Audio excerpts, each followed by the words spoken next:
Tervetuloa tälle mun kanavalle, joka etsii vielä muotoaan. Mä oon opiskellut terapeuttisia taidemenetelmiä ja ajatuksena olisi kuvata tänne pieniä pysähtymisen hetkiä elämäntaiteen äärellä. Teen pieniä taideharjoituksia, joita jokainen voi tehdä silloin, kun on itsellä aikaa. Aluksi pieniä vinkkejä tähän tehtävän tekemiseen.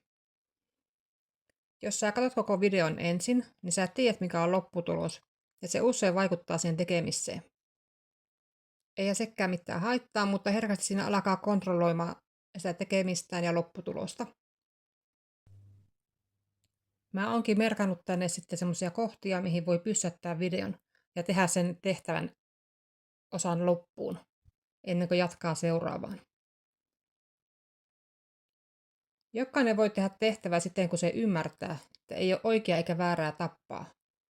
Ja kaikki taiteen säännöt, jos sellaisia on, niin semmoisen saa unohtaa. Ja jos sä oot taiteellisesti lahjakas, niin kokeile tehdä tehtäviä sillä ei hallitsevalla kädellä. Eli jos oot oikeakätinen, niin tee vasemmalla. Jos oot vasenkätinen, niin tee oikealla. Tärkeintä ei ole se lopputulos, vaan pysähtymisen hetki ja mahdolliset oivallukset. Tällaisin miettein lähdetään kokeilemaan ensimmäistä tehtävää.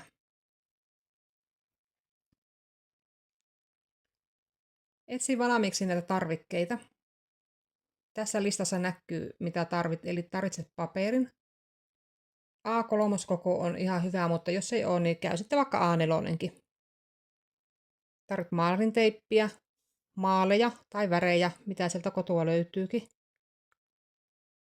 Liimapuikko voi olla hyvä, mutta ei pakollinen.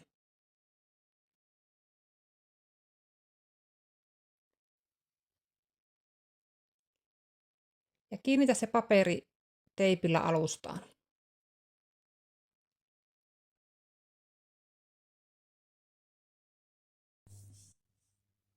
Pysähyttää ihan aluksi tässä ja hengitellään ihan rauhassa aluksi. Ja ala sitten silittämään itseä selvästi päälailta alaspäin. Joka puolelta kehoa. Ja jos tunnet jossakin kohti kireyksiä, niin silitä sitä kohtaa erityisen hellästi. Sä voit pysäyttää tämän video ja tehdä kaikessa rauhassa tämän silittelyn.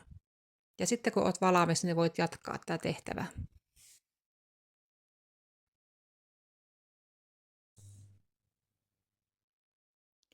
Ota nyt maalarin teippi ja tee paperin keskelle sitä kuvio. Jätä tilaa kuvion ympärille, mutta tee kuitenkin sitä niin iso, että voit maalata tai piirtää sen keskelle. Kuvio kuvastaa sinua, mutta sen ei tarvitse olla mitenkään ihmisen mallinen. Se voi olla ympyrä tai ympyrän näköinen tai miten vaan haluat tehdä sen. Ota nyt kynä ja kirjoita siihen kuvion ulkopuolelle sanoja, jotka kuvastaa asioita, joita sun elämässäsi on nyt. Ne voi olla joko tänä päivänä tai yleisesti sun elämässä. Sanat voi olla sellaisia, jotka rajoittaa sun elämää tai asioita, joista päivästä täyttyy. Ne on asioita, jotka on sun ulkopuolella. Ja sitten kuvio sisäpuolelle tulee sanoja, joita sinussa itsessä on, kuten vaikka piirteitäsi tai haaveitasi, semmoisia, mikä on sun ominta itseäsi.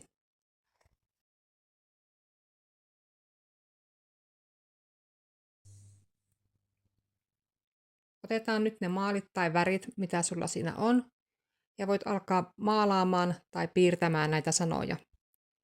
Nämä sanat voi olla ihan vain värejä, kuvioita tai sitten ihan voit piirtää näitä sanoja. Saat ihan itse valita, miten teet sen. Ja sä voit halutessa maalata vaikka koko paperin täyteen.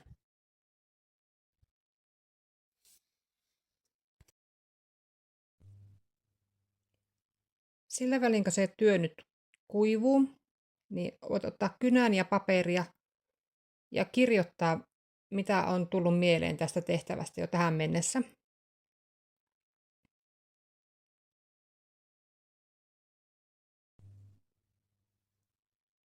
Irrotetaan kuviota ympäröivä maalarinteippi nyt varovasti. Paperi voi hieman kärsiä tästä, Repeäminen onkin hyvin kuvannollista. Jos ei ole tottunut asettamaan rajoja, rajojen asettaminen, eli tämä teipin repiminen sattuu. Se voi sattua itseen ja se voi sattua toisiin.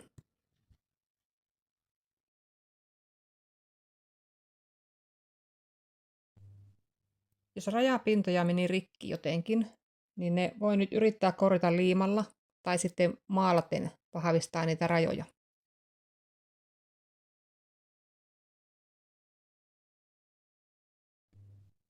Kattele nyt työtäsi vähän eri kulmista sekä kuvaa yksityiskohtia. Löytyykö jotakin kuvannollista? Tai millaisia huomioita voit tehdä?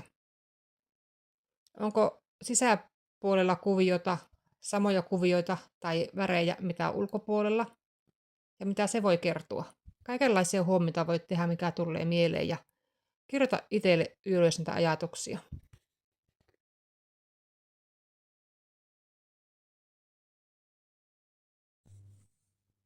Miltä työn tekeminen tuntui? Saitko jonkun oivalluksen? Haluaisitko jakaa ajatuksia?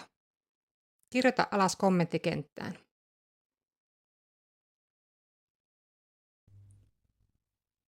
Jos haluat lisää tämmöisiä samankaltaisia tehtäviä, niin tilaa kanava. Kiitos, että katsoit.